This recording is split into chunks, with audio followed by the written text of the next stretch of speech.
Oke, bismillahirrahmanirrahim. Assalamualaikum warahmatullahi wabarakatuh. Selamat sore, semoga sehat selalu ya teman-teman semuanya, yang sedang beraktivitas atau yang sudah mulai santai ya. Hari ini kita perkuliahan pertama di mata kuliah pengantar, Sistem Lingkungan Industri. Nah, di sini nanti yang akan saya bahas adalah seperti biasa kontrak pembelajaran, membahas apa saja yang akan kita pelajari selama satu semester dan rencana tugasnya, ya. Jadi nanti teman-teman ada bayangan selama satu semester ini, seperti apa ya materinya dan juga tugas-tugasnya. Oke, sebelum dimulai, minta tolong dipimpin doa, Kang Giri.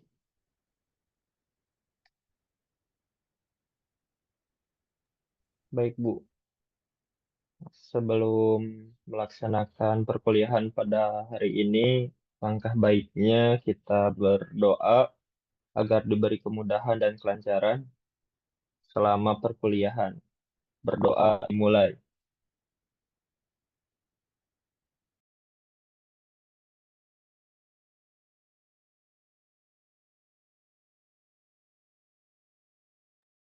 Berdoa dicukupkan.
Ibu maaf Bu, Ibu di mute Bu.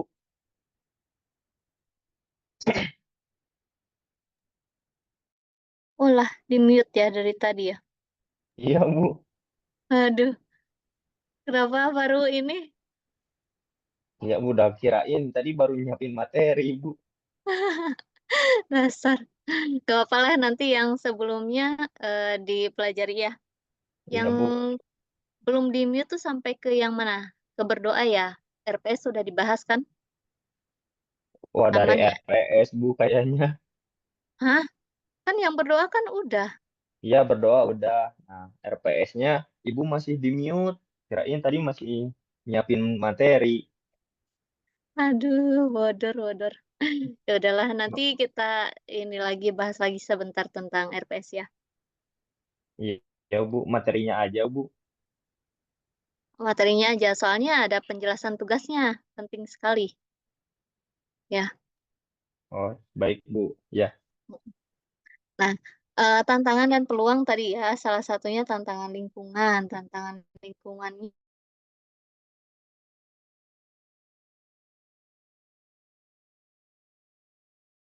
di semua bentuknya apa? Misalkan untuk mengurangi polusi udara, bisa menggunakan teknologi bersih, pengelolaan limbah, pengurangan emisi gas rumah kaca. Nah, di sini tantangan regulasi juga sama ya.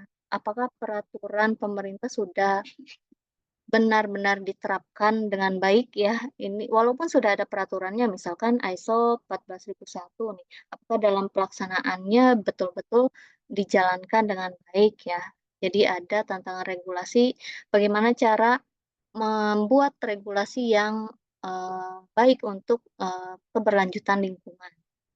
Nah, inovasi ini ah, pengembangan tantangannya kita harus mengembangkan inovasi produk dan teknologi yang ramah lingkungan. Kenapa? Karena untuk sumber daya alamnya tidak rusak ya.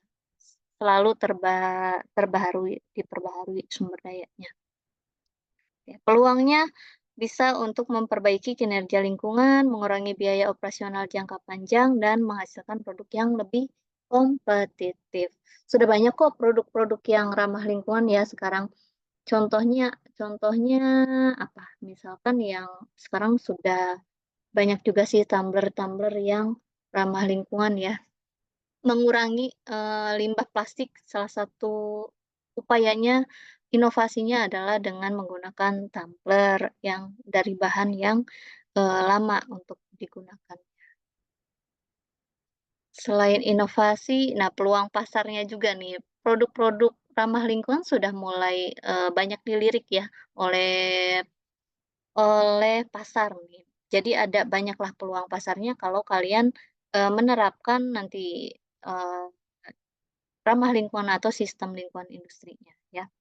Di sini pengembangan energi terbarukan bisa atau penggunaan material daur ulang ya. Ini peluang-peluangnya bisa dijadikan eh, ide ya, ide untuk usaha baru ataupun ide untuk penelitian baru bisa.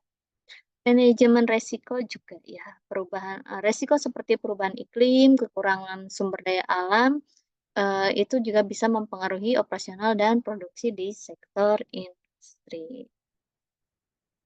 Intinya kalau dari sistem lingkungan industri adalah produksi bersih sih, produksi bersih dan juga tadi ya green manufacturing, penggunaan sumber daya yang lebih eh, ramah lingkungan ya, ataupun teknologi yang lebih ramah lingkungan. Tujuannya untuk tetap berkelanjutan.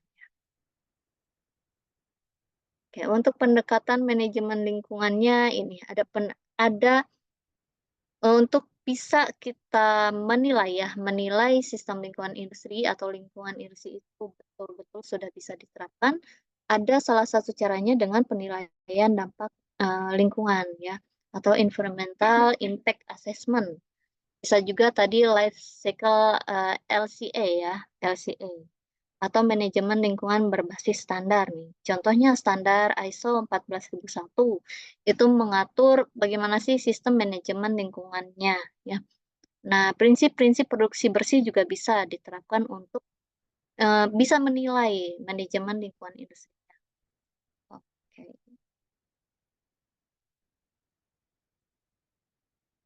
Nah, implementasinya pengelolaan limbah daur ulang, efisiensi energi air, penggunaan bahan baku yang berkelanjutan, dan inovasi kemasan berkelanjutan. Contohnya ini di industri makanan dan minuman, food and beverage ya, keterlibatan pemasok dan konsumen.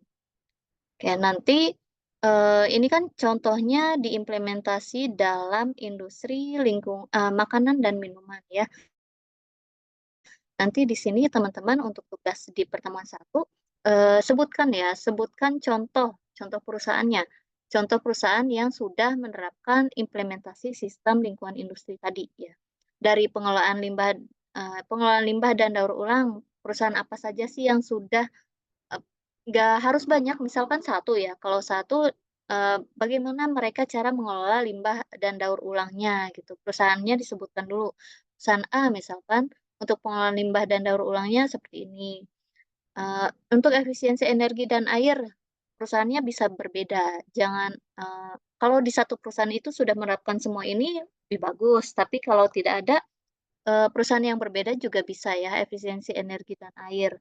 Nanti perusahaan apa, bagaimana cara mereka usaha mereka untuk mengefisiensikan penggunaan energi dan airnya. Terus penggunaan bahan baku yang berkelanjutan, contohnya apa? Perusahaannya contohnya misalkan Tupperware misal ya. Dalam penggunaan, plastik, bahannya apa gitu. Inovasi kemasan berkelanjutan. Nah, ini juga perusahaannya apa, contohnya apa, contoh inovasi kemasannya apa, usaha mereka ya. Keterlibatan pemasok dan konsumen. Ini juga disebutkan nanti di perusahaan mana, apa sih usaha-usaha mereka untuk, mengefisiensikan keterlibatan pemasok dan konsumen. Nanti jangan lupa dituliskan sumber atau referensinya, misal dapatnya dari jurnal A gitu ya. Bisa dituliskan linknya, link jurnalnya, ataupun kalau dari artikel dituliskan link artikelnya. Atau dari buku ya sebutkan buku apa ya. Itu aja untuk tugas yang pertemuan satu. Oke, saya coba bahas lagi sebentar ke sini, ke RPS ya. Ke RPS, oke. Ya, jadi teman-teman nanti kan di tiap minggu ada namanya materi pembelajaran ya. Materi pembelajarannya tentang apa nih? Tentang apa? Misalkan yang pertama, minggu pertama ini kita sudah belajar tentang pengantar sistem lingkungan industri. Apa saja yang tadi dibahas, mulai dari definisi sistem lingkungan industri sampai ke pendekatan manajemen lingkungan industri misalnya. Terus di pertemuan kedua sampai ketiga yang akan dibahas tentang lingkungan dan industri nanti. Keempat, tentang daya dukung lingkungan. Yang kelima tentang komponen dan pengelolaan ekosistem industri. Nah, yang perlu diperhatikan tadi kan ada beberapa ada komponen penilaian ya. Komponen penilaiannya itu sebentar. Kehadiran 10%, tugas individunya 20%, tugas kelompoknya 25%, UTS-nya 25, dan UAS-nya 20. Nah, nanti akan ada sebetulnya ada 3 judul tugas, ada 3 jenis tugas ya. Yang pertama berarti yang tadi, minggu pertama, yang tugas yang inilah, tugas yang ini. Mana tadi? Tugas di pertemuan satu, ini sudah masuk ke tugas individu. Terus yang kedua, tugas individunya yang kedua adalah yang presentasi. Jadi teman-teman nanti presentasi eh, individu karena ada 4 orang, jadi membahasnya masing-masing ini. Ada yang membahas tentang komponen dan pengelolaan ekosistem industri, ada yang membahas tentang sustainable energy, lalu green manufacturing, dan pengantar produksi bersih. Mulai kapan untuk yang presentasi? Presentasi itu mulai di pertemuan kelima ya. Jadi nanti dibagi siapa. Misalkan Kang Giri yang di pertemuan kelima berarti bahasnya yang ini, komponen dan pengelolaan ekosistem industri. Yang harus disampaikan apa saja? Dilihat lagi yang ke atas ya. Ke atas di pertemuan kelima. Di pertemuan kelima ini. Ini yang harus dibahasnya. Ya. Begitupun dengan yang begitupun dengan yang mana tadi? Oke, di pertemuan ke-6 tentang sustainable energy. Nanti lihat lagi di RPS tadi pertemuan ke-6 apa saja yang dibahas di sustainable energy. Terus siapa nih? Jadi setelah perkuliahan ini teman-teman langsung bagi ya, langsung bagi siapa membahas apa ya. Kalau di pertemuan yang ke-9 ini berarti setelah UTS dia presentasinya. Misalkan yang terakhir itu adalah misal siapa ya? Daniel ya. Daniel misalkan bahasnya tentang ini, pengantar produksi bersih. Oh, berarti nanti presentasinya di pertemuan ke-9. Kapan pertemuan ke-9? Berarti setelah UTS ya. Dilihat di tanggalnya di ini, di Litera ya, ada ya, ada agenda ya. Terus tugas yang ketiga, jadi ini kan nanti individu juga ya, individu, jadi ini tugas satu, tugas keduanya presentasi, terus tugas ketiganya itu kalian berkelompok, dua orang, berkelompok membuat makalah contoh penerapan produksi bersih atau eco-industrial park atau green design atau green manufacturing ya. Tentunya ini sudah saya jelaskan nanti ya. Ini mulai bisa dikerjakan setelah UTS, setelah ada tadi, ada pengantar produksi bersih ini. Nanti akan saya sampaikan di pertemuan ke-9. Berarti tugasnya sudah bisa mulai digarap mulai di pertemuan ke-10. Dikumpulkannya di pertemuan ke-15 sebelum UAS. Nanti UASnya teman-teman presentasi. Kalau pertemuan ke-15 hanya untuk pengumpulan makalahnya aja ya. Untuk pengumpulan makalahnya aja di pertemuan ke-15, pertemuan ke-16 kalian presentasi per kelompok UASnya gitu. Cuma untuk yang contoh penerapan produksi bersih ini harus ada observasi ke perusahaan real, ya real perusahaannya. Bisa di tempat kalian bekerja atau bisa juga cari lagi yang lain ya.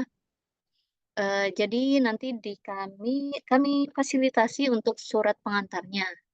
Nanti dituliskan aja mau ke perusahaan apa, tanggal berapa, namanya siapa gitu ya. Nanti akan disertakan surat pengantar ke perusahaannya. Itu yang poin penting yang perlu disampaikan. Jadi setelah lihat yang ini, setelah lihat rencana tugas untuk komponen nilainya bagaimana? Bobot penilaiannya setuju yang ini? Atau mau ada yang diubah?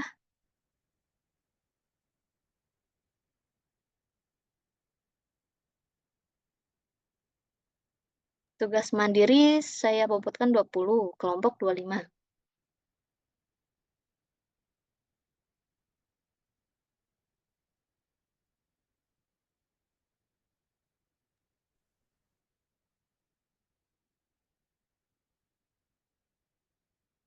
Gimana?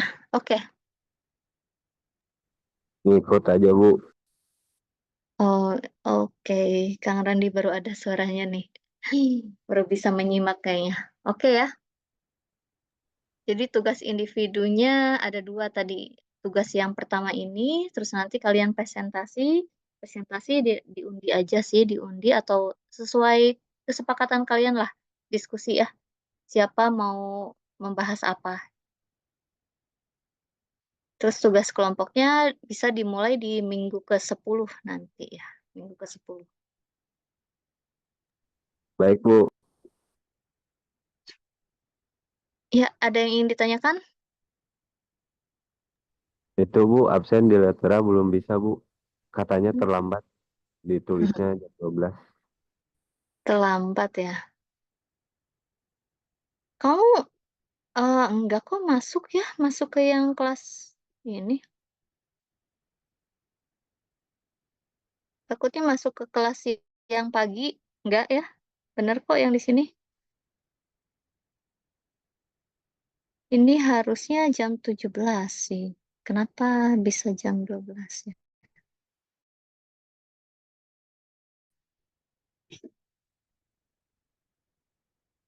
Absensi online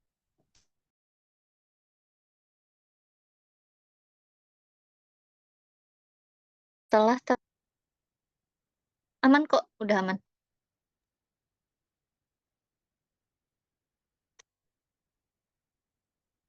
Ya ada lagi? Berarti dari tadi di-record nggak ada suaranya lah ya?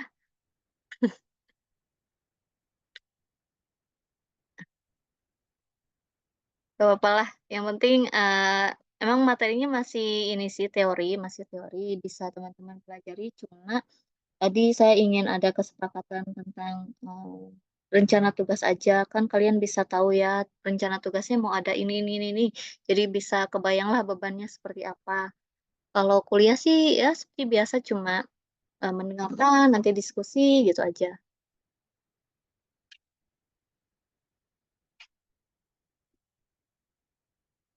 Sip, kalau tidak ada lagi yang ingin ditanyakan, berarti PR-nya buat buat ini, buat grup, mata kuliah Sistem Lingkungan Industri kelas B, isinya ada 4 orang sih ya, pesertanya ada 4 orang. Terus dibagi, untuk presentasi individunya.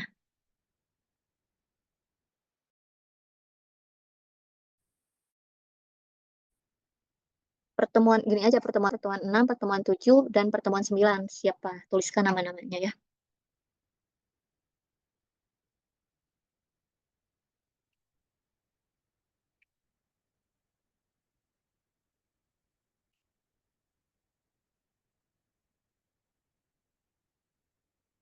Oke, aman ya?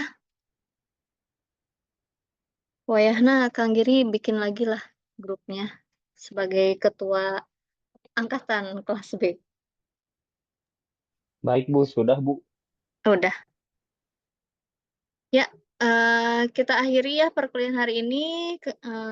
Insya Allah masih mudah ya, masih teori semuanya. Sehat selalu teman-teman semuanya. Terima kasih. Assalamualaikum warahmatullahi wabarakatuh. Waalaikumsalam warahmatullahi Waalaikumsalam. wabarakatuh. Terima kasih Bu, selamat berbuka. Ya, selamat berburu takjil.